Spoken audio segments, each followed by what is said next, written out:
Listos. Con la... Buenos días a todas y todos.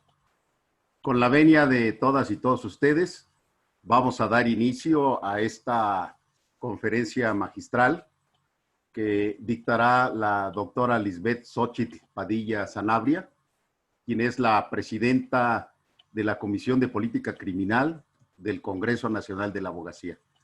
Doctora, sea usted muy bienvenida a esta plataforma del Congreso Nacional de la Abogacía. Muchísimas gracias, doctor Vidal. Un gusto y un honor estar aquí con usted y con mis compañeros abogados. Al contrario, estimada doctora, nos hacen el favor de acompañarnos el doctor Martín Ubaldo Mariscal Rojas, quien es magistrado de circuito del Poder Judicial de la Federación y presidente para la implementación de la reforma constitucional laboral del Congreso Nacional de la Abogacía. Controlando el panel está el señor secretario general, doctor Iván Hurtado. Bienvenidas sean todas y todos ustedes, los que nos acompañan por nuestra plataforma Zoom y por supuesto también vía Facebook y más tarde por YouTube. A todos ustedes les envío un saludo muy cordial. Demos pues inicio a esta conferencia con la lectura de la semblanza curricular de la doctora. La doctora Lisbeth Xochitl Padilla Sanabria es presidenta de la Comisión de Política Criminal, como ya lo dije, de esta institución.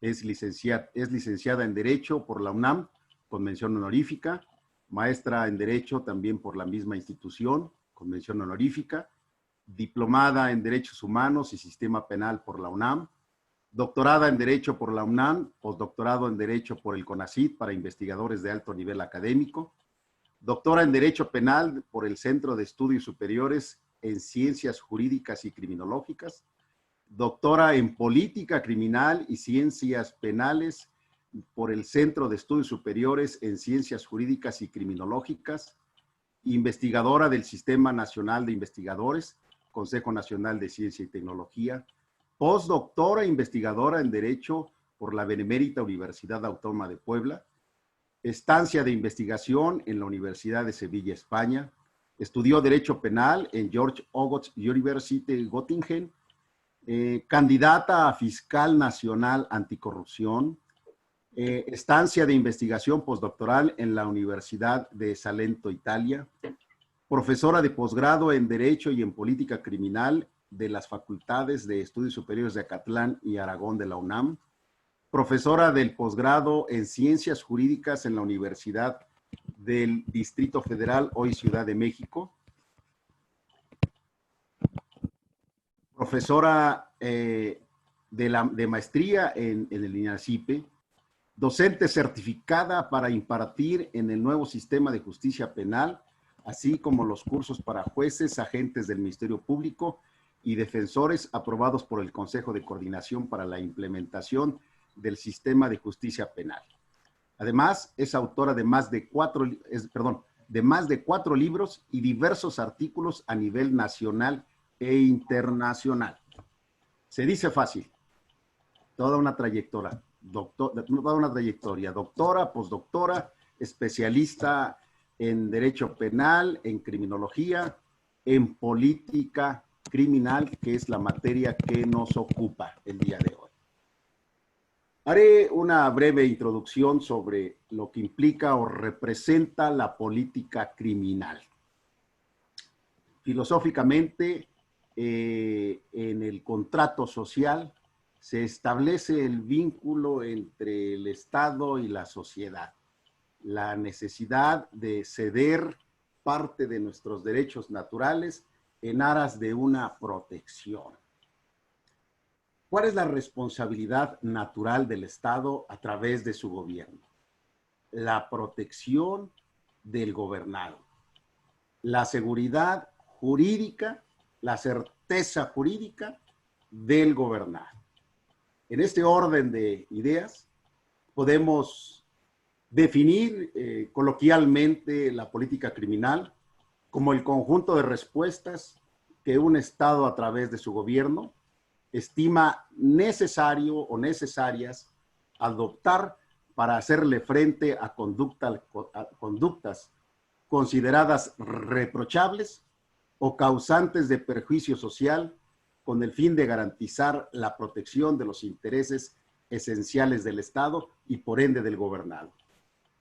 En ese orden, para entender la política criminal, debe tenerse en cuenta que el fenómeno criminal es un tema fundamental en el área de derecho. Venga pues, estimada doctora, su disertación la escucharemos con mucha atención. Adelante, por favor. Muchísimas gracias, doctor Vidal, por la presentación, por su introducción.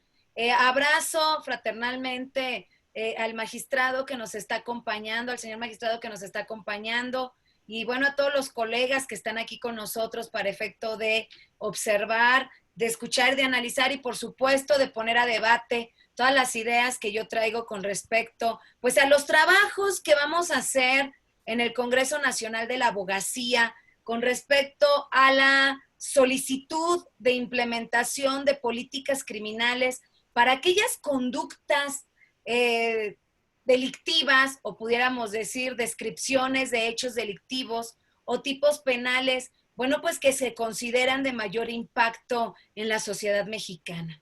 Como bien lo dijo usted, mi querido doctor Vidal, específicamente la política criminal, pues es una política pública, que va direccionada a la prevención, a el combate y a la buena funcionalidad, así lo voy a decir, y a la buena funcionalidad de la aplicación de normas jurídicas en contra de actividades delictivas.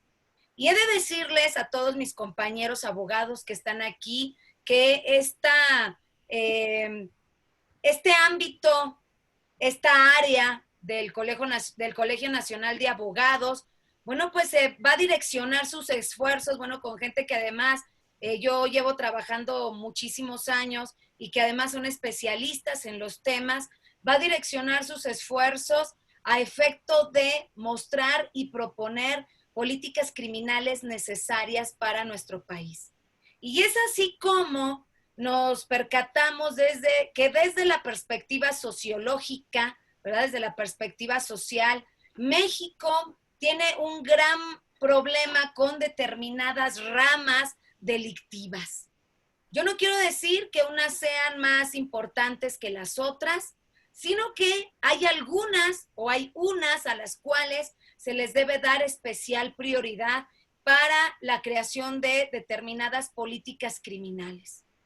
Y les estoy hablando específicamente de dos ámbitos que a la sociedad mexicana y al Estado mexicano lo han aquejado desde ya hace algún tiempo, y es específicamente la delincuencia organizada y la corrupción, que en materia o en términos penales estamos hablando de delitos que se encuentran en el catálogo del artículo 2 de la Ley Federal contra la Delincuencia Organizada, así como el título 10 de los delitos cometidos por hechos de corrupción.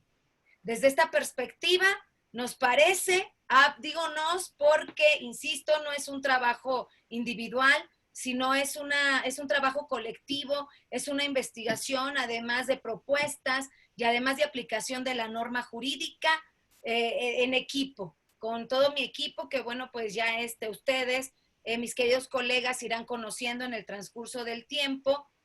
Nos parece que los elementos que dan pauta, o puedo decir yo, que abren la puerta hacia la culminación, y por qué no decir, hacia la prosperidad de determinados hechos delictivos, son la corrupción y la delincuencia organizada. Desde esta perspectiva, la política criminal que se ha utilizado en materia de delincuencia organizada en México, pues ha estado direccionada a lo que en Alemania, en 1986, el profesor Günther Jacobs llama derecho penal del enemigo. Una política criminal, imagínense, direccionada a un derecho penal restrictivo, o lo que es lo mismo, a un derecho penal de excepción, o también a un derecho penal económico, como bien lo dice el profesor Prisbitz en la Escuela de Frankfurt, allá en Alemania, un derecho penal. Pero fíjense que la política criminal en el ámbito de este derecho restrictivo en materia de derechos humanos tiene varias problemáticas, pero a la vez de que se consideran problemáticas, también los encontramos como ámbitos, ¿verdad? Ámbitos de ejecución, como ámbitos en donde se puede trabajar y en donde se puede explicar. Pero el primer problema al que nos enfrentamos son los derechos humanos. Como bien lo decía el doctor Vidal, una política criminal tiene que estar direccionada a la parte de la prevención, el combate y también a la parte de la sanción de la responsabilidad penal, ¿verdad? De los hechos delictivos. Pero esta direccionalidad en cuanto a las políticas criminales siempre tiene que ir agarrado de la mano o tiene que dirigir la línea básica del respeto a los derechos humanos. Y entonces nosotros hablamos de una política criminal en derecho penal del enemigo, ¿verdad? En donde estamos proponiendo, y eso, bueno, pues con la salvedad de lo que nos digan todos los socios y las autoridades del del Congreso Nacional de la Abogacía, nosotros estamos proponiendo que los delitos cometidos por hechos de corrupción, no todos, nosotros ya traemos el análisis, que los delitos cometidos por hechos de corrupción se direccionen específicamente desde el ámbito constitucional hacia la parte de la delincuencia organizada. Pero bueno, voy a empezar en el sentido de decirles que el mayor reto que nosotros tenemos como grupo que vamos a proponer o que estamos proponiendo de ya hace tiempo atrás, la política criminal en materia de derecho penal del enemigo para estos ilícitos, son específicamente la parte de los derechos humanos. Y bueno, ¿por qué los derechos humanos? Porque un derecho penal del enemigo, ¿verdad? Que cuando escuchamos un derecho penal del enemigo, pues mucha gente me dice, oye, doctora Padilla, pues es que este derecho penal del enemigo ni siquiera está en la norma jurídica. Cuando nosotros hablamos de derecho penal del enemigo, lo hablamos meramente de tipo doctrinario, ¿verdad? De tipo académico, de tipo intelectual, pero lo correcto sería decir a nivel constitucional, delincuencia organizada o incluso derecho penal restrictivo de derechos humanos. Y entonces, ahí es donde está nuestro primer reto. ¿Cómo nosotros proponer o cómo nosotros señalar que el derecho penal del enemigo o el derecho penal restrictivo no violenta derechos humanos? Cuando nosotros hablamos de este tipo de derecho penal, nosotros nos estamos refiriendo a prisiones de máxima seguridad, es decir, artículo 18 constitucional, párrafo 9. Nos estamos refiriendo al adelantamiento de la punibilidad, es decir, antes de que el sujeto cometa la conducta, se le priva de la libertad por simple sospecha únicamente para investigarlo. Artículo 16 constitucional, párrafo 8. Las prescripciones se duplican. Artículo 18 constitucional, párrafo 9. La carga de la prueba se revierte. Artículo constitucional 20, artículo 20 constitucional, apartado B, fracción quinta, párrafo 2.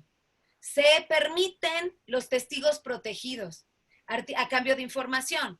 Artículo 20 constitucional, apartado B, fracción tercera, párrafo 2. Se permite la denuncia anónima. Artículo 20 constitucional, apartado B, fracción tercera, párrafo 1. Y en general, ¿verdad? Es un conjunto de derechos humanos que se restringen y que por lo mismo de que estos derechos humanos están o son distintas su operatividad jurídica en materia de política criminal a un derecho penal de corte garantista, específicamente por eso en la reforma del año 2008, la Constitución Política de los Estados Unidos Mexicanos, se inserta este derecho penal de excepción. Tan es así que esta política criminal de delincuencia organizada o de derecho penal del enemigo va direccionada, ¿verdad?, a la restricción de los derechos humanos que los mismos se encuentran en la Constitución.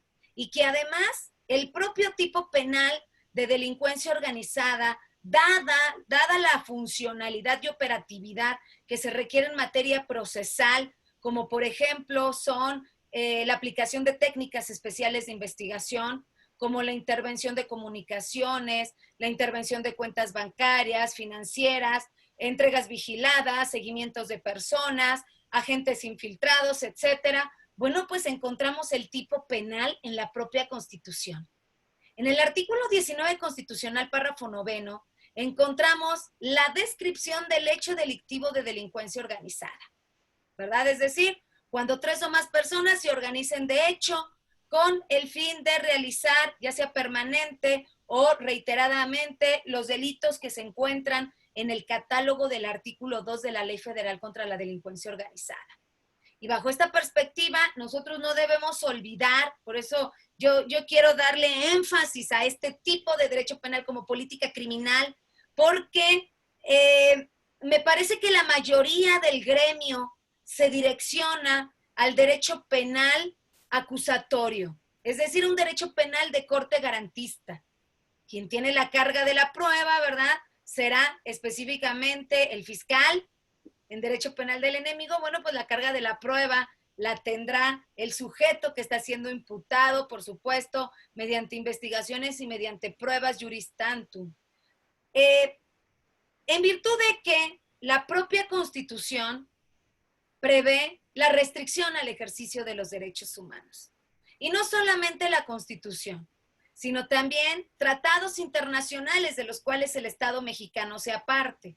Si nosotros nos vamos al artículo 1 constitucional, observaremos que la Constitución nos indica que los derechos humanos serán los reconocidos por esta Constitución, los cuales no podrán, fíjense lo que dice, ¿no? No podrán restringirse ni suspenderse, salvo en los casos y en las condiciones que la Constitución establece. Entonces, de entrada, la Constitución Política de los Estados Unidos Mexicanos nos está otorgando esa restricción al ejercicio de los derechos humanos. Sin embargo, nosotros como juristas debemos ser especialmente metódicos y también debemos de ser especialmente conscientes, en el sentido de que no todo se puede restringir y no todo el ámbito penal se puede restringir. El derecho penal restrictivo es un derecho penal mínimo. Solamente aquellos delitos que sean de mayor impacto son los que se podrán restringir desde esa perspectiva.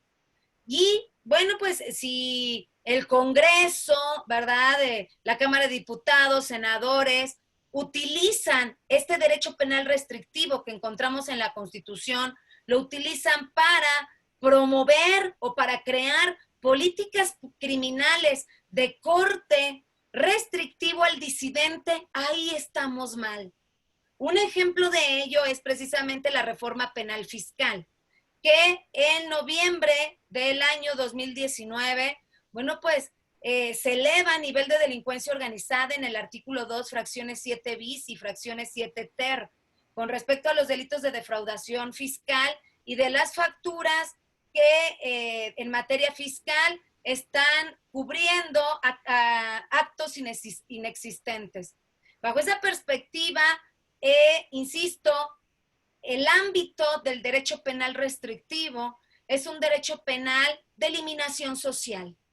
No es un derecho penal de reinserción social como lo es el derecho penal normal.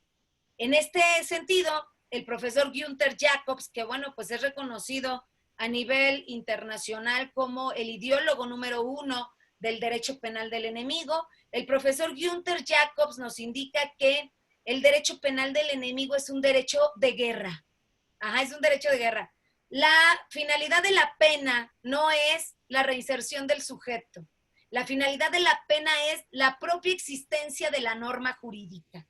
Es decir, castigas a sujetos de tal suerte que a través de una criminalización primaria o de una criminalización secundaria, los demás observen que si pudieran llegar a cometer las conductas en materia de derecho penal del enemigo, bueno, pues tendrían una medida cautelar de prisión preventiva oficiosa, invariablemente,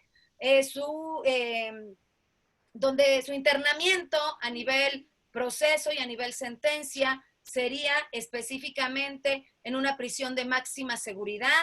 Y claro que pues el tratamiento en las prisiones de máxima seguridad, digo, ustedes que son colegas lo saben, pues son perfectamente distintas a un sistema penitenciario de corte medio o de corte bajo de seguridad.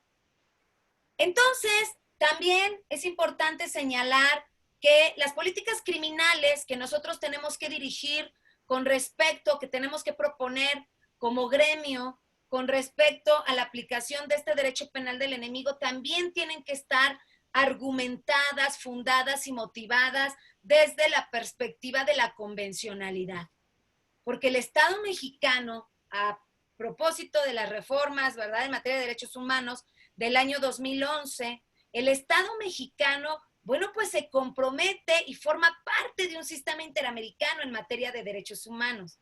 Y no solamente interamericano, a nivel internacional, México está comprometido específicamente a la aplicación del derecho penal del enemigo. Ustedes me preguntarán que si este derecho penal del enemigo violenta la presunción de inocencia.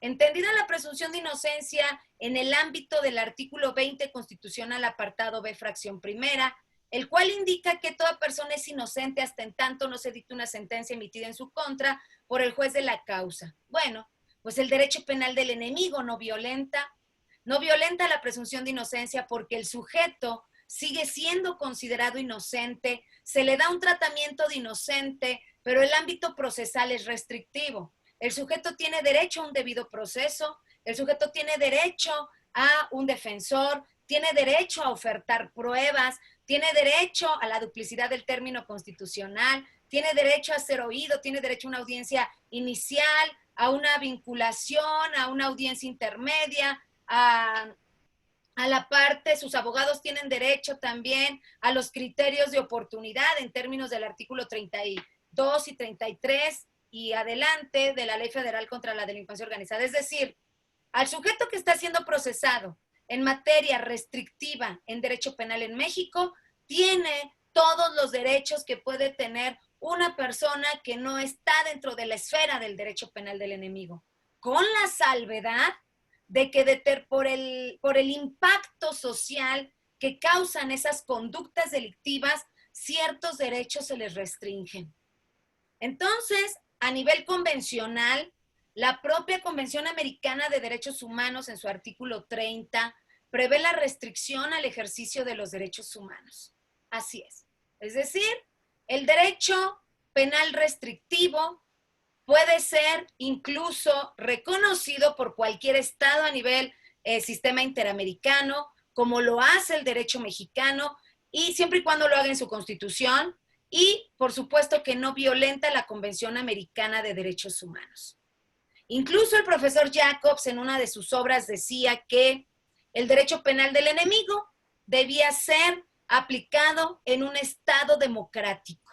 Es decir, si verdaderamente queremos que los derechos humanos sean protegidos por la norma jurídica, debemos tener un pivote social desde el ámbito penal, que ese es nuestro trabajo como comisión, desde el ámbito penal. Y ese pivote es el derecho penal del enemigo.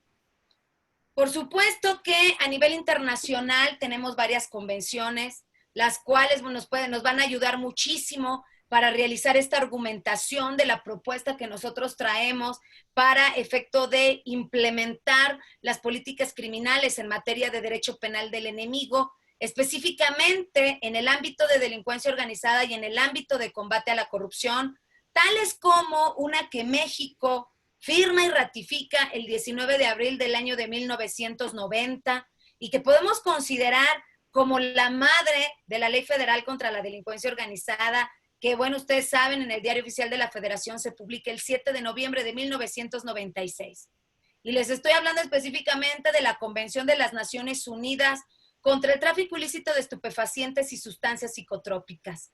También tenemos en el año 2005 la ratificación de dos convenciones que prevén principios procesales de derecho penal del enemigo, como lo son la Convención de las Naciones Unidas contra la Delincuencia Organizada Transnacional la Convención de las Naciones Unidas contra la Corrupción. Y bueno, pues, por supuesto que hay otras convenciones, como la Convención Interamericana contra la Corrupción, por ejemplo. Están los comités de Basilea, también está la Convención para Servidores Públicos Extranjeros por el delito de cohecho, perdón. Y entonces tenemos un sinnúmero de normatividad para efecto de hacer nuestras propuestas. ¿Qué dice la Corte? La Suprema Corte de Justicia de la Nación nos ha dado la razón. Nos ha dado la razón desde el momento en que resuelve una contradicción de tesis, ¿verdad? Y se crea además una jurisprudencia marcada con el número resultado de esa contradicción de tesis, marcada con el número 2006-224, publicada en el Semanario Judicial de la Federación el 25 de abril del año 2014. Y es que la Corte se ha percatado de la necesidad de restricción de derechos humanos. Por supuesto que esta jurisprudencia lo hace a nivel general, pero de ahí nosotros podemos argumentar otras más jurisprudencias, ¿verdad? Como la 2848, que las voy a explicar estas dos, la 2006-224 y la 2848, en el sentido de que la Suprema Corte de Justicia de la Nación indica, en la primera, que cuando en la Constitución exista una restricción expresa al ejercicio de los derechos humanos, se estará a lo que indique la propia Constitución. ¿Esto qué quiere decir? Que de acuerdo al párrafo segundo de la Constitución Política de los Estados Unidos Mexicanos, el principio pro persona, ya sea a través de un control difuso, tanto de constitucionalidad como de convencionalidad, o de un control concentrado, igual, de constitucional o de convencionalidad, las restricciones de los derechos humanos no pueden ser sujetas a dichos controles. Es decir, no podemos hacer un ejercicio, ¿verdad?, de control, de convencionalidad, con una restricción al ejercicio de los derechos humanos contenida expresamente en la Constitución Política de los Estados Unidos Mexicanos. Es decir, no podemos hacer un control de convencionalidad de la Convención Americana de Derechos Humanos, ¿verdad?, poniéndola por encima de las restricciones al ejercicio de los derechos humanos que prevé el derecho penal de excepción en México. Asimismo, la Suprema Corte de Justicia de la Nación también se ha permitido, yo ahorita estoy describiendo, digo, esto lo podemos analizar y podemos saber y podemos llegar a acuerdos en el sentido de determinar si es correcto o no es correcto, pero creo que en este momento, que es mi primera intervención en el Congreso Nacional de Abogacía, debo describir lo que tenemos. Para ya cuando nosotros tengamos el trabajo realizado y lo presentemos ante nuestro gremio y ante nuestras autoridades de dicho Congreso Nacional de la Abogacía, bueno, pues entonces ahí ya nos percataremos de qué es lo correcto, qué es lo incorrecto y qué podemos hacer como gremio. En este sentido, la Suprema Corte de Justicia de la Nación, en la jurisprudencia marcada con el número de registro 2848, indica que cuando en una jurisprudencia emitida por la Suprema Corte de Justicia de la Nación se restrinja un derecho humano, no se podrá hacer control ni constitucional ni convencional ex profeso por ninguna autoridad que esté por debajo de la Suprema Corte de Justicia de la Nación. Esto quiere decir que la propia Corte, a través de la jurisprudencia, puede restringir el ejercicio de los derechos humanos. Tan es así que a lo largo, ¿verdad?, de las jurisprudencias emitidas por la Corte en materia de delincuencia organizada o en materia de lavado de dinero, bueno, pues ahí existen muchas restricciones al ejercicio de los derechos humanos, entre ellas, la reversión de la carga de la prueba. Entonces, bueno, a nivel jurídico tenemos todo el respaldo para la propuesta, la creación y propuesta de políticas criminales tendientes a los delitos de alto impacto que aquejan a la sociedad mexicana y sobre todo en materia de delincuencia organizada. Ahora bien, Ya teniendo este ámbito jurídico y social que yo les he comentado en estos minutos, les quiero decir por qué nosotros, hablo de la Comisión de Política Criminal, de la cual ustedes a bien tuvieron hacerme el nombramiento de presidenta de dicha comisión. ¿Por qué nosotros queremos direccionarnos al ámbito de la delincuencia organizada y al ámbito de la corrupción? Quiero decirles que en México el sistema penal que tenemos en materia de combate a la corrupción no alcanza a combatir la corrupción. Si bien es cierto, desde años atrás, incluido este año, México ha sido calificado en los lugares más altos a nivel de corrupción por Transparencia Internacional. En enero de este 2020, nosotros somos el cuarto país más corrupto de América Latina, solamente por detrás de Venezuela, que es el lugar número 1, por detrás de Haití, que es el lugar número 2, por detrás de República Dominicana, que es considerado el lugar número 3, y bueno, México el cuarto. Dentro de los estados que conforman a la OCDE, que son 37 países, el estado mexicano es el primer lugar en corrupción, es decir, es el más corrupto. De los hechos delictivos de la estafa maestra, ¿verdad?, que sucedieron a nivel internacional, y en donde Brasil, donde Perú, donde Ecuador, que es el que tiene una de las constituciones más garantistas, ¿verdad?, tienen personas detenidas. México no ha tenido una sola persona detenida por el caso Odebrecht. Una sola persona detenida no. Y esto específicamente no es porque nuestras autoridades sean malas para combatir la corrupción, sino porque las políticas criminales como políticas públicas están equivocadas para combatir la corrupción. A tal suerte que en el Estado mexicano, el llevar a cabo o consumar un delito cometido por hechos de corrupción a gran escala se convierte en verdaderos negocios. Basta mencionar el caso de Lozoya, que bueno, es conocido de todo el gremio jurídico y a nivel nacional. También el caso de Duarte, del de Veracruz, el caso de César Duarte, su hermano, ¿verdad? La ex primera dama de Veracruz en Europa, también sin ningún problema jurídico, así como sus padres. La norma jurídica no alcanza en México para combatir la corrupción. Pero déjenme darles un ejemplo desde la perspectiva jurídica.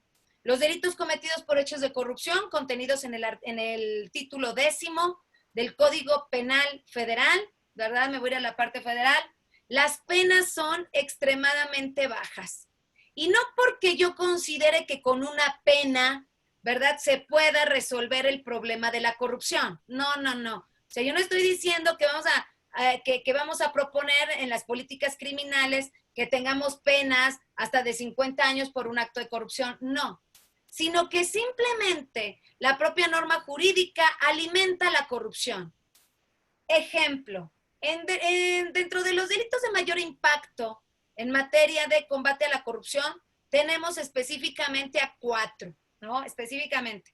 Pudiera ser ejercicio abusivo de funciones con medida cautelar de prisión preventiva oficiosa, enriquecimiento ilícito, igual, con medida cautelar de prisión preventiva oficiosa, de acuerdo al 19 constitucional, párrafo segundo, segunda parte.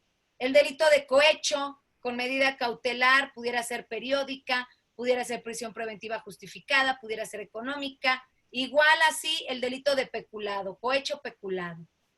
Bajo esta perspectiva, estos 4 delitos, la pena mínima que tienen son 2 años. Miren ustedes, 2 años.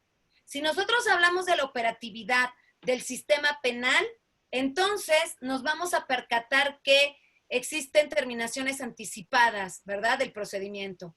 Entre ellos está el procedimiento abreviado.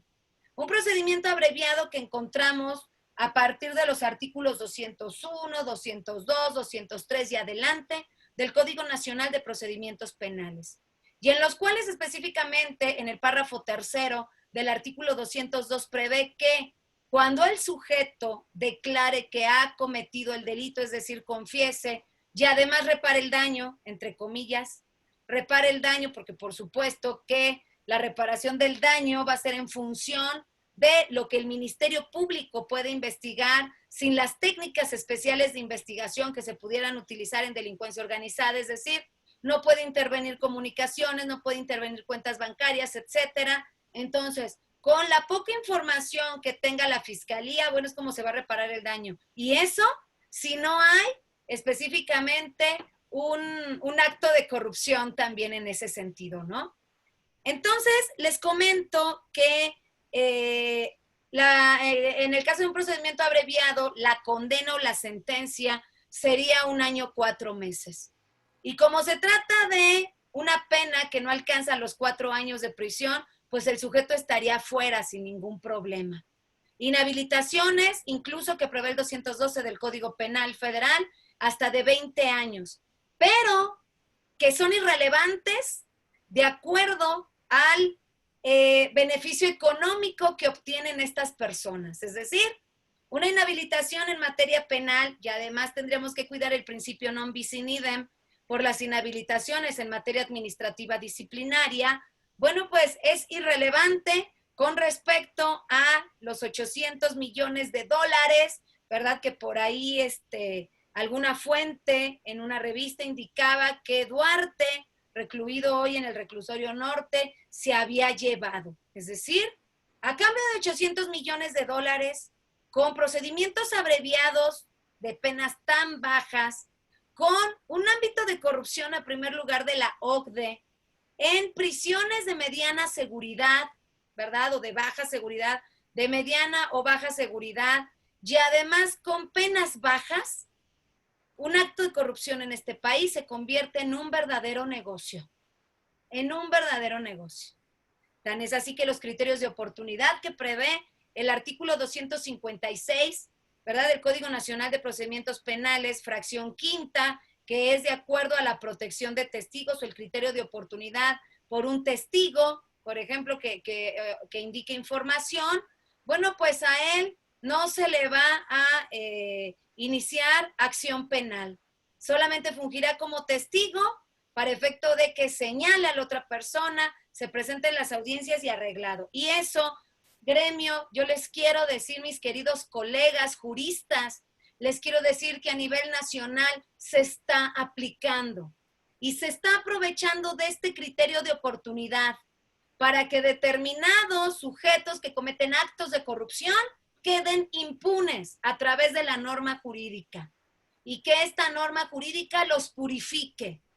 Entonces, voy cerrando, ya el tiempo se me está terminando, voy cerrando para si así ustedes a bien lo tienen a señalar, pues podamos abrir un debate jurídico o preguntas y respuestas, como ustedes consideren. Entonces, insisto, lo que nosotros vamos a proponer como Comisión de Política Criminal es específicamente la creación de una política criminal para la prevención y combate de estos docentes que nos causan daño a la sociedad mexicana, gran daño. En primer término, la corrupción, lo queremos pasar o lo que queremos proponer, que determinados delitos, insisto, el análisis ya lo tenemos y cuando nuestras autoridades lo estimen pertinente, se los haremos llegar y por supuesto que lo expondremos de la manera más sencilla, posible o desde la manera más didáctica posible lo expondremos. No todos los delitos cometidos por hechos de corrupción y de todas las cuantías deben ir en delincuencia organizada. Por eso nosotros traemos una motivación que, bueno, pondremos a comisión específicamente a consideración, de nuestras autoridades de este Congreso Nacional de Abogacía. En ese sentido, tenemos que proponer invariablemente como política criminal, tenemos que proponer que el combate a la corrupción en nuestro país se encuentre en un ámbito constitucional aparte de todos los que ya están. Porque no podemos combatir la corrupción con fuero, ni tampoco podemos combatir la corrupción con derechos políticos electorales. Esos se deben eliminar del ámbito de combate a la corrupción. Entonces, insertarlos a la parte de delincuencia organizada con todo lo que la operatividad jurídica de esta conlleva y, por supuesto, por el otro lado, que nos parece que es uno de los resultados de esta corrupción, es específicamente las políticas criminales para efecto de prevenir, de combatir y de sancionar la delincuencia organizada en nuestro país. Les agradezco infinitamente, muchísimas gracias, doctor Vidal, muchísimas gracias a todos los colegas que me están acompañando en este momento y un honor para mí formar parte de este congreso.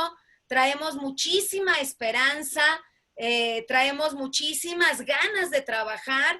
Insisto, esto es algo que ya teníamos trabajado desde hace varios años y entonces qué mejor hacerlo material, hacerlo fáctico en nuestro gremio del Congreso Nacional de la Abogacía. Muchísimas gracias y estoy a sus órdenes. Gracias.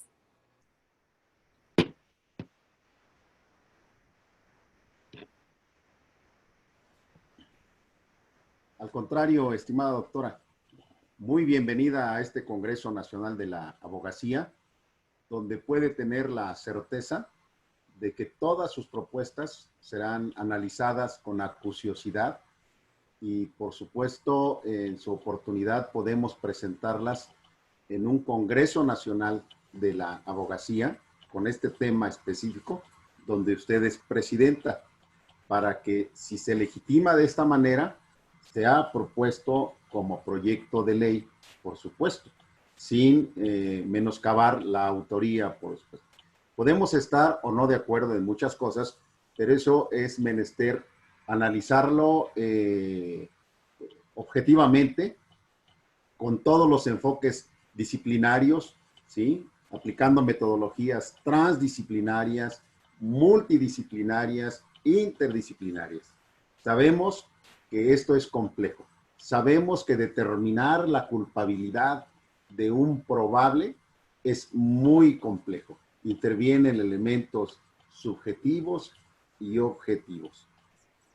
Vamos a dar inicio a las preguntas y respuestas y, por supuesto, a las reflexiones de los que nos hacen favor de acompañarnos en el panel, todos ellos expertos, como lo es el señor doctor Martín Ubaldo Mariscal Rojas, quien, aparte de dominar la materia laboral, es un especialista en materia penal. Yo le llamo un híbrido muy interesante, un jurista híbrido interesante. Por favor, señor magistrado, si tiene la amabilidad. Sí, muchas gracias. Felicito a la doctora Lisbeth Padilla por su brillante disertación. Gracias, magistrado. Sí, agradezco al doctor Roberto Vidal la invitación para estar en este evento tan significativo. Saludo con gusto a la doctora Miriam Saldaña, que está también dentro de los panelistas, y a todo el público que se ha enlazado en seguimiento a este evento. Realmente estoy pues ampliamente satisfecho. La expectativa se ha desbordado en relación con la disertación de la doctora Lisbeth Padilla, y el tema que nos ha tratado ha sido una preocupación constante en la sociedad mexicana. Es un tema que desborda la política, es un tema sociológico, cultural. El derecho penal lo ha tratado de abordar. Desde la sociología le podemos hacer muchos enfoques, podemos hacer muchos análisis y eventuales diagnósticos. Y les decía que desde los años 80, el presidente Miguel de la Madrid, como eslogan o lema de campaña, implementó una política que le llamó renovación moral. Y desde entonces se advertía que la sociedad mexicana estaba descompuesta en valores, en prácticas, en el desempeño del servicio público, y vimos que trató de encauzar un movimiento para que como sociedad pues hiciéramos las reflexiones necesarias y transitar hacia un nuevo escenario. Lamentablemente, al cabo de pues casi 40 años, eso se ha quedado en aspiraciones políticas que no se han cristalizado en nuestro país. Tal parece que más se arraiga una convicción en la sociedad que pudiera enmarcarse en una expresión. El que no tranza no avanza. Y tranza, pero en el peor de los sentidos de la expresión. De tal manera que estas exposiciones, estos conceptos que nos ha dado la doctora Lisbeth en cuanto a la concepción del derecho penal del enemigo, recuerdo desde, pues, ya muchos años, por lo menos más de 20, ya en alguna conferencia el doctor Sergio García Ramírez se pronunciaba en contra de esta política penal del Estado mexicano en torno a por qué ir erosionando el régimen de derechos fundamentales que están contemplados en la Constitución.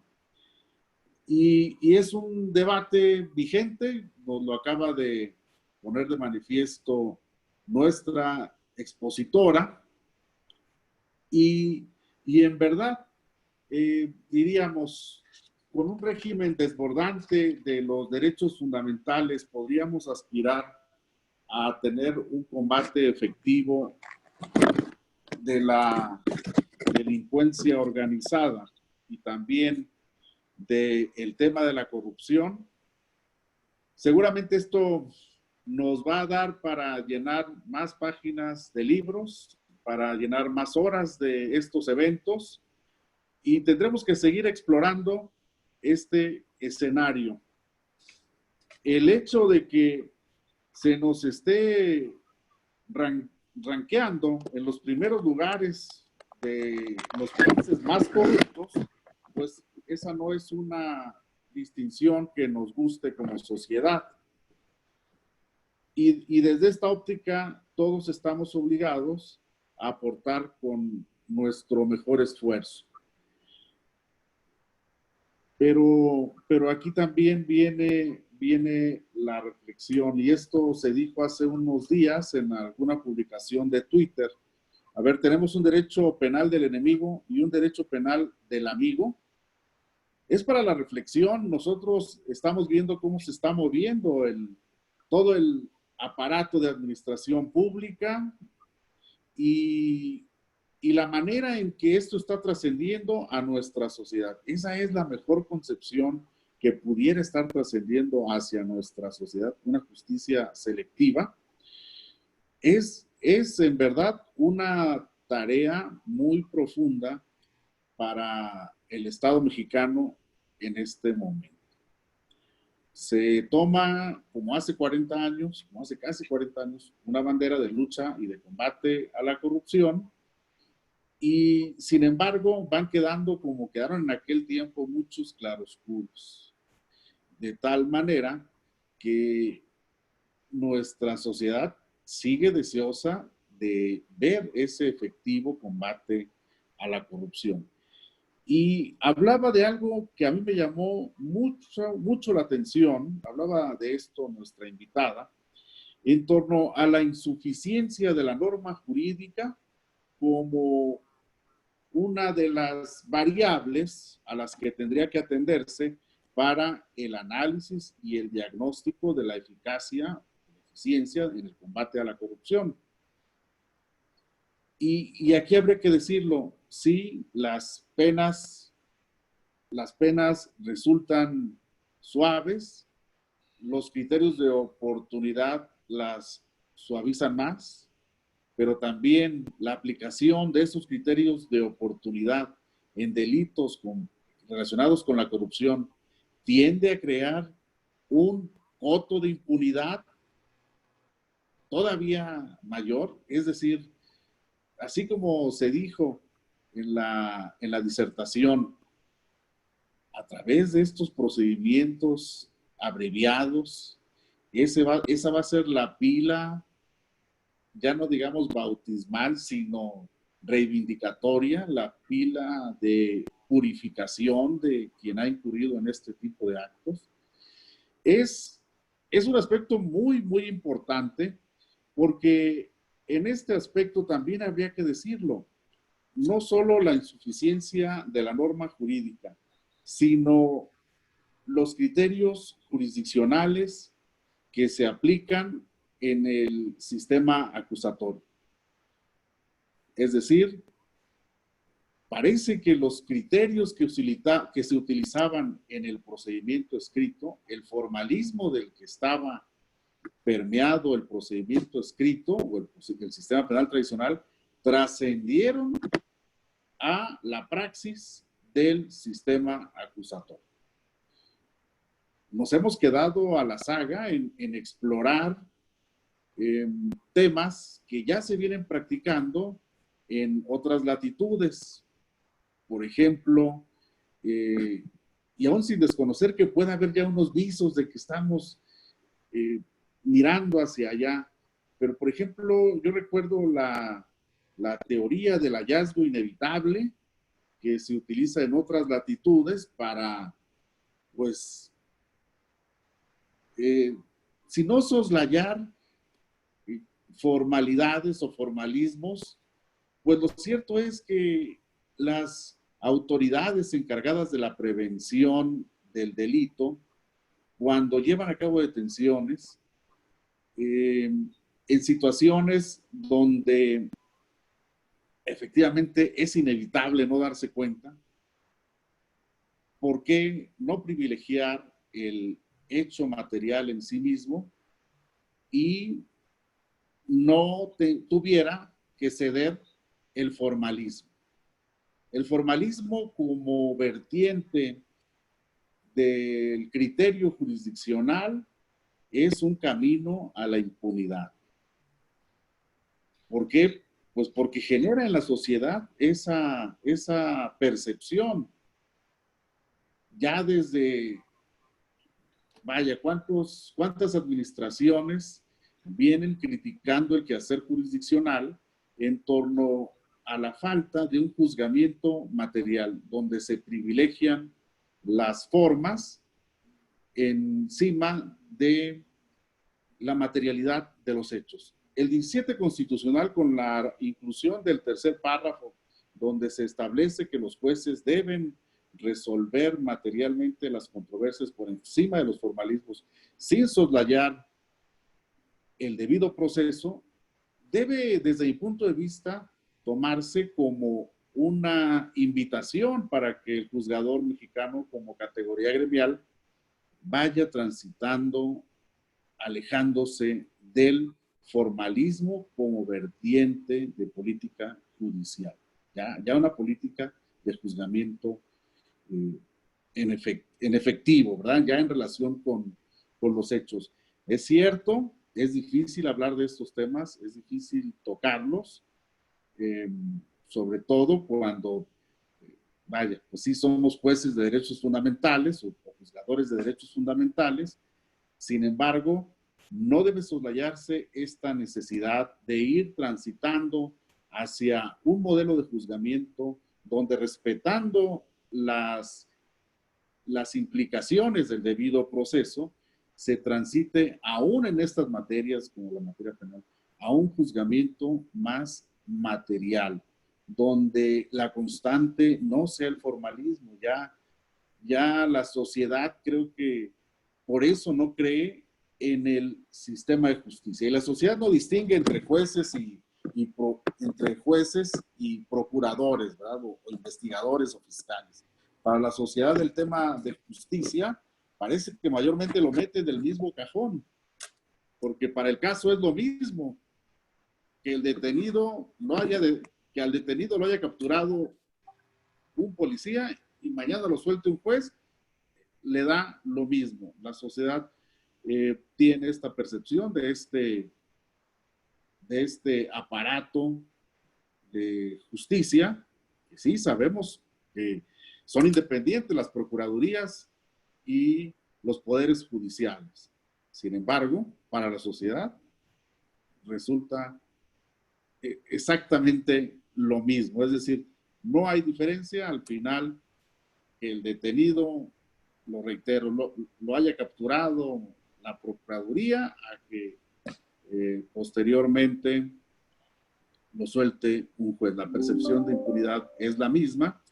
Y en esa medida yo celebro la propuesta que trae al Congreso Nacional de la Abogacía la doctora Xochitl Lisbeth Xochitl Padilla Sanabria, porque aborda un tema de mucha actualidad, un tema que, como les decía, tiene por lo menos 40 años en el escenario de las políticas públicas de nuestro país y no hemos tenido más que mejoralitos, ¿no? Más que paliativos.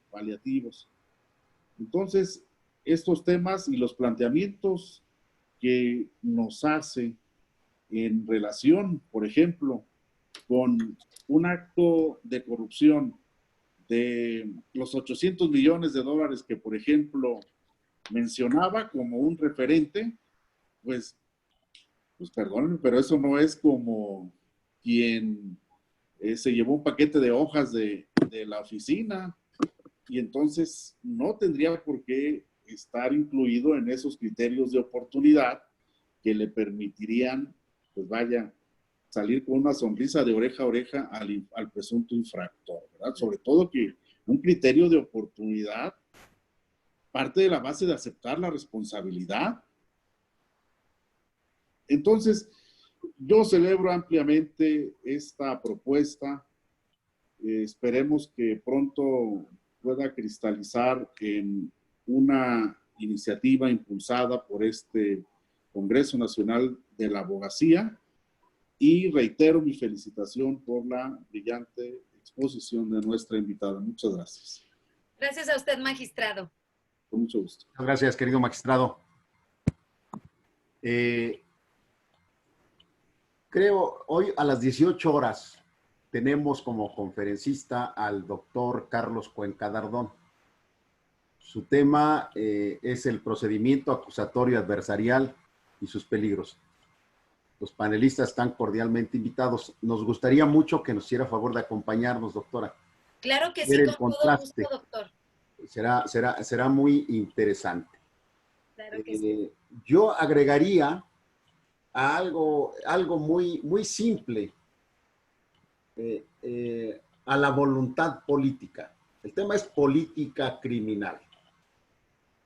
Se requiere voluntad política para verdaderamente prevenir, investigar y perseguir conductas delictuosas. Porque el derecho persigue conductas delictuosas. Y incorporar la eliminación de la prescripción en delitos inherentes a la corrupción, para que se materialice verdaderamente esa voluntad política en materia de política criminal, porque si no, seguiremos teniendo en lugar de política criminal, una criminal política. Aunque dicen que el orden de los factores no altera el producto, creo que en este caso sí lo hace. Para dar continuidad a todo esto, cedemos el uso de la palabra a nuestra estimada doctora Miriam Saldaña Chairés. Ella es la presidenta de la Comisión de Derecho Ecológico de este Congreso. Por favor, doctora. Buenas tardes a todos. Muchas gracias, doctor Roberto Vidal, presidente de este Congreso Nacional de la Abogacía, y a la doctora Lisbeth Xochitl Padilla Sanabria por su exposición, al general Héctor Sánchez, al doctor Martín Ubaldo y a todos los presentes. Buenas tardes. Pues me han dejado realmente con un muy buen sabor de boca escucharlos, explayar la abundancia de su conocimiento y expuesto sus análisis formales y filosóficos, ¿verdad? Doctora, su experiencia se palpa en sus palabras, realmente tiene un conocimiento fehaciente de todo lo que nos está compartiendo. Y bueno, pensando en nuestros filósofos, por ejemplo, para Platón, todas las virtudes se basan en la justicia y la justicia se basa en la idea del bien. Y tomando esto como base, doctora, algunos o muchos sabrán que tengo una carrera legislativa y a mí siempre me interesa tener de mano de los expertos sus propuestas que en base a la experiencia que están viviendo cotidianamente, ¿qué cambiarían? ¿En qué parte de la ley? ¿En qué ley? ¿En qué código? ¿En qué reglamento? ¿Qué cambiarían para mejorar nuestro sistema? Porque así como se polemizó hace relativamente poco tiempo un comentario de nuestro presidente cuando habló de quienes estudiaban en el extranjero, yo considero que en el fondo el mensaje era que los niveles de corrupción en nuestro país han llegado a tan altos niveles porque se han especializado mucho. Hay gente que todo el conocimiento que ha adquirido en economía, en finanzas, de las mejores universidades del mundo, al final de cuentas estamos siendo testigos que aplicaron todo ese conocimiento para hacer estafas maestras. Y si se le da ese adjetivo de maestro es porque realmente son estafas muy estudiadas, o sea, no son niveles de corrupción tan básicos, sino que ya son muy complejos. Y entra también este tema de la política criminal, donde me gustó la forma en que la doctora Liz Padilla lo describió, que dijo que estos actos de corrupción en México se están convirtiendo en verdaderos negocios, ¿verdad? Están aprovechándose de criterios como el de oportunidad o testigos protegidos, etcétera, para al final de cuentas quedarse con toda esa tajada que cuando las juntamos todas, pues es lo que tiene sumido en la pobreza a nuestro país, a nuestra patria. Entonces, sí me gustaría escuchar qué propuestas podría hacer, incluyendo este tema de la prescripción o este tema ok, quizás te damos el beneficio del criterio de oportunidad, pero tienes que regresar todo lo que robaste. O sea, yo creo que al final de cuentas a los mexicanos no nos interesa ver las cárceles llenas, lo que queremos es ver el dinero de regreso, o sea, todo ese presupuesto robado, verlo de regreso en las arcas de la nación para vivienda, por ejemplo, y para tantos programas sociales que realmente son programas justos, son programas que los países de primer mundo los tienen aplicados desde hace muchísimos años y que en México, bueno, pues ya los estamos aplicando, no es novedad fuera de nuestras fronteras. ¿Es cuánto?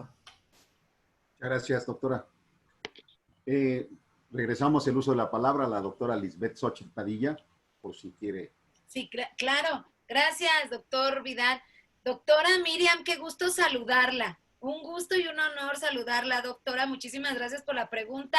Mire, yo se la voy a contestar desde dos perspectivas. La primera, si usted me dijera, ¿qué nos hace falta en México como norma jurídica para combatir esta corrupción? Yo le diría que nada. Yo le diría que con la norma jurídica que tenemos actualmente se puede combatir perfectamente la corrupción. El problema es, doctora, pues que simplemente por esa misma corrupción, pues no se aplica la norma jurídica como debiera ser. Por ejemplo, sin necesidad, por eso nuestra propuesta de mandar los determinados delitos de corrupción a delincuencia organizada, ¿verdad? Pero sin necesidad de mandarlos, todo resultado económico que se realice a través de una actividad ilícita, de acuerdo al 400 bis del Código Penal Federal, se presume que puede ser operaciones con recursos de procedencia ilícita. Es decir, lo que se llama popularmente como blanqueo de capitales o lavado de dinero. Entonces, a toda investigación de corrupción, cuando exista la posibilidad o la certidumbre o el indicio de que haya un resultado económico, debe ser investigada por operaciones con recursos de procedencia ilícita. Y este artículo 400 bis también se encuentra inserto, doctora, en el artículo 2, fracción primera de la Ley Federal contra la Delincuencia Organizada. Por lo general, un acto de corrupción de la magnitud que usted hablaba, de la estafa maestra, por ejemplo, del caso Odebrecht, se hace a través de redes, es decir, con 3 o más personas. Es difícilmente que se haga a través de una persona. Entonces, cuando nosotros tenemos un resultado económico a través de un delito cometido por hechos de corrupción, pues entonces cabe la posibilidad de que se esté actualizando el tipo penal o la descripción de hechos delictivos de lavado de dinero, de operaciones con recursos de procedencia ilícita. Y allí nos lanzamos de inmediato a el tratamiento procesal en materia de delincuencia organizada. ¿El problema cuál es en México? Me parece uno de los problemas. Primero, que los delitos cometidos por hechos de corrupción los investiga la Fiscalía Nacional Anticorrupción. Debe tener absoluta comunicación con la Fiscalía General de la República, que es la que se encargaría de investigar operaciones con recursos de procedencia ilícita. También deben tener absoluta comunicación, que es lo que se está tratando de hacer en este sexenio, con la Unidad de Inteligencia Financiera, la UIF, que son específicamente los encargados de bloquear todas esas cuentas bancarias. Y con todos ellos, lo que se pretende es investigar en materia de delincuencia organizada, y lo que usted dice, y de verdad, doctora, no le miento, pero uno de los fines que nosotros tenemos como equipo en este Congreso Nacional de la Abogacía, en esta comisión, es la recuperación de activos. No se puede recuperar activos si no tenemos instrumentos como extinción de dominio, si no tenemos instrumentos como medidas cautelares, ¿verdad?, de secuestro provisional de bienes, si no tenemos la incautación en materia penal, si no tenemos el decomiso, insisto, si no tenemos el bloqueo de cuentas en materia administrativa. Pero si nada más se hace la investigación, doctora, por peculado, por ejemplo, sin lavado de dinero, entonces ahí ya no entra en el ámbito restrictivo en el derecho penal. Entonces ya entrará en un ámbito de corte garantista. La extinción de dominio sí se da, de acuerdo al 22 constitucional, pero haciendo un análisis, que eso también lo hemos analizado, en materia de derechos humanos, lejos de ayudar la Ley Nacional de Extinción de Dominio, violenta derechos humanos del sujeto. Y entonces, ni extinción de dominio, o sea, en amparo es muy fácil defenderlos, como dijo el doctor Roberto Vidal, o sea, la parte de la imputación y de una sentencia y de una acusación, bueno, pues se tiene que demostrar en el procedimiento. Pero lejos de defenderlos con el peculado solito y extinción de dominio, lo que vamos a lograr es que a través de los amparos se vayan y el derecho los purifique y les regresen el dinero, que es lo que ha estado pasando. Sin embargo, si se llevara a cabo todo este proceso, entonces ya habría una mayor justificación tanto a nivel nacional como a nivel internacional, como la Organización de las Naciones Unidas, para efecto de aplicar en delincuencia organizada extinción de dominio, que es un ámbito estrictamente, ¿verdad?, restrictivo de derechos humanos. Pero para que, lo voy a decir así, me van a disculpar la expresión, para que no se hagan y no investiguen o investiguen nada más por unas cosas, entonces la propuesta sería mandar estos delitos a delincuencia organizada, para que de facto, desde el primer momento, se les investigue por delincuencia organizada, lavado de dinero, el delito cometido por hechos de corrupción, también por defraudación fiscal puede ser, y se les aplique la extinción de dominio. O sea, únicamente se trata de que las estructuras del sistema, ¿verdad?, de combate a la corrupción, tanto en materia penal como en materia administrativa disciplinaria, ya lo dijo el doctor Vidal, es un ámbito multidisciplinario y nosotros utilizamos para esta argumentación también el derecho disciplinario aquí en México, el nuevo derecho disciplinario, bueno, pues si no lo quieren hacer, si no quieren echar a andar esa maquinaria jurídica para combatir la corrupción, ok, entonces que los manden directamente a delincuencia organizada, para que no quepa un espacio de corrupción, que es el caso de Duarte, el de Veracruz, maestra doctora Miriam, porque él estaba en un inicio investigado por peculado, por lavado de dinero y delincuencia organizada, y solamente le dejaron lavado de dinero y el delito de corrupción. Entonces, el ámbito procesal se va al garantismo, y por eso está en el reclusorio norte. Si no estuviera, doctora, estuviera recluido en una prisión de máxima seguridad, junto con su esposa, junto con sus suegros y junto con todas las personas, servidores públicos, que le ayudaron a realizar el hecho. Entonces, es eso, nada más. Entonces, para que no haya un espacio de corrupción, de que les aplico una norma, como decía el doctor Martín, el magistrado Martín, les aplico una norma a los amigos, ¿verdad? Y a los que sí son mis enemigos, sí me voy con toda esa maquinaria, bueno, pues no dejemos espacios como juristas. Entonces, cerremos ese espacio que tienen y mandémoslo todo al ámbito restrictivo en materia de derechos humanos, como lo es la delincuencia organizada aquí en México, doctora. Entonces, yo espero que con esto haya quedado la pregunta Muchísimas gracias, efectivamente, muy claro. Muchas gracias. Gracias a usted, doctora. Un gusto. Muchísimas gracias, querida doctora. Pues yo suscribo su aseveración de que para acabar con la corrupción y reducir a su mínima expresión el catálogo, entre comillas, de delitos, tanto del orden común como del orden federal, incluyendo a los de delincuencia organizada, bastarían el orden jurídico vigente. Para eso se requiere, vuelvo a repetir, a insistir, voluntad política.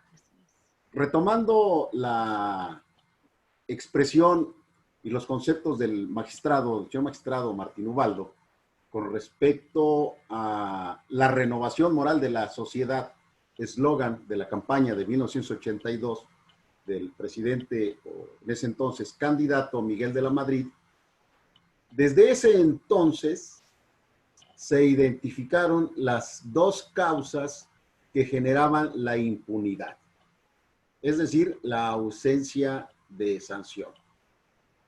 El primero de ellos, la corrupción. El segundo, la improvisación de los responsables de operar el sistema procesal penal de aquel entonces. Eso es fundamental. Y en mi tesis doctoral, a partir de la evidencia empírica que encontramos, del 2006 al 2012, nosotros le agregamos la simulación. Es decir, tenemos corrupción, improvisación, simulación, igual a impunidad. Y no es menor.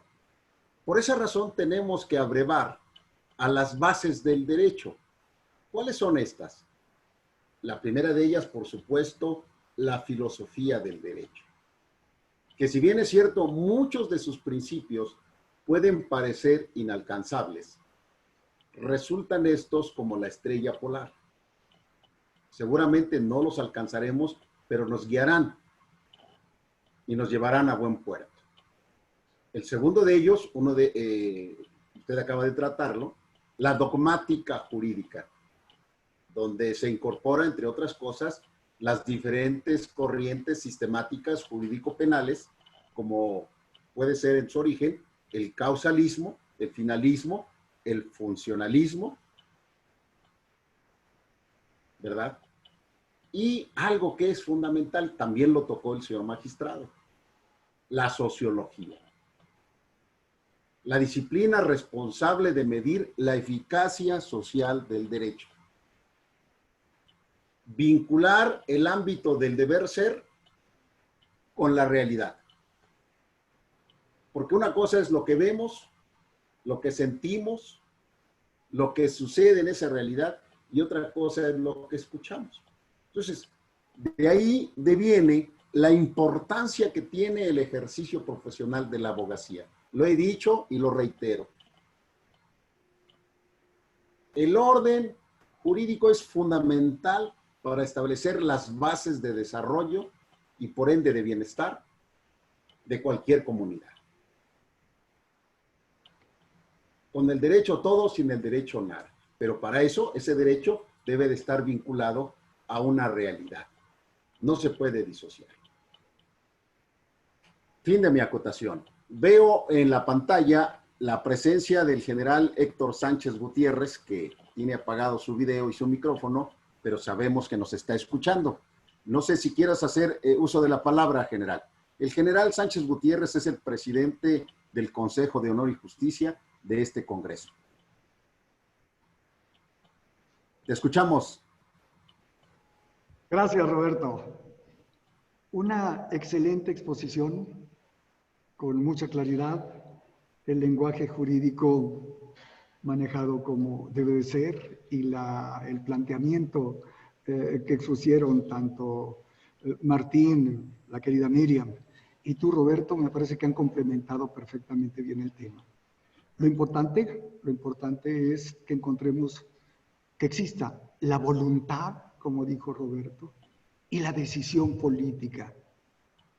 La voluntad se manifiesta, la voluntad política, de atender el orden jurídico, que es fundamental. Es fundamental porque es el que establece el papel, el que establece la forma como debemos de comportarnos los ciudadanos. Establece las reglas de comportamiento, marca los límites en el comportamiento y el respeto a las libertades fundamentales de los individuos es determinante. El lograr el equilibrio entre el orden y la libertad dentro de un espíritu, en un ambiente democrático, es lo que nos va a permitir lograr los fines que nos marca la Constitución y los fines genéricos de todo Estado. Los felicito. De veras es muy, muy satisfactorio, muy agradable escuchar una conferencia y un debate como el que escuché hoy. Totalmente jurídico. No me sé los artículos, no me sé los demás. Les agradezco muchísimo. Gracias, Roberto. Al contrario, general, como siempre, muy bienvenido a este Congreso Nacional de la Abogacía. No tenemos preguntas por parte de los asistentes. Si alguno de ustedes desea hacer algún otro comentario, puede hacerlo con toda confianza. No siendo así, doctora, ¿algo que quiera usted agregar? No, doctor, nada, pues agradecerle infinitamente el hecho de que me hayan permitido compartir ideas, darles las gracias también a la doctora Miriam, al doctor Martín y al general por haber estado aquí con nosotros aquí en este panel. Y bueno, pues insisto, nosotros vamos a seguir trabajando y cuando ustedes lo tengan a bien considerar, pues les mostraremos nuestros resultados, mi querido doctor. Muchísimas gracias. Al contrario, esperemos que sea muy pronto y le reiteramos nuestra invitación para que nos haga el favor y el honor de acompañarnos a las 18 horas del día de hoy como panelista en la conferencia de nuestro querido amigo el doctor Carlos Cuenca Dardón. Con todo gusto, doctor. Tenemos un reconocimiento para usted que habré de enviárselo de manera digital después de la conferencia y habremos de presentar en este momento en la pantalla para que nuestros amigos asistentes participantes lo puedan ver. Le ruego al señor secretario general, el doctor Iván Hurtado, ponga en pantalla el reconocimiento.